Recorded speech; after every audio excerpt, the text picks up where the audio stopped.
Hi, my name is Beth, and I had this idea that my life would be somehow over by the time I turned 30. I think that this is quite a common thing, especially nowadays with social media and people getting successful very young, that there's this pressure to kind of be successful as soon as possible. And I had this idea in my head that if I didn't get successful by the time I was like 22, that there would be no point in me making money or being successful at all, because by the time that I got to have the money, what would be the point? Because it would be too late, or I wouldn't be enjoying the success in the same way because I'd be too old, which I realized is the most crazy thing. Social media definitely feeds into this idea that we have to have it all figured out so young because other people do, and people look down on people who don't have it figured out. I finally came to the realization that I don't need to have it figured out. I can take my time, and suddenly I'm doing so much more than I ever did because there's no pressure. And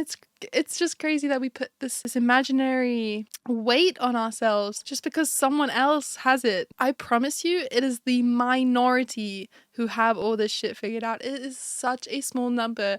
And sometimes I think just taking a step and talking to people in the real world, the people around you, the people who are working in the jobs that you might be working, and maybe that's not your career, but people are in the same boat as you. And it's so much more common than social media makes it think. You can scroll and see people with billions, how to get rich, and it's so toxic, honestly.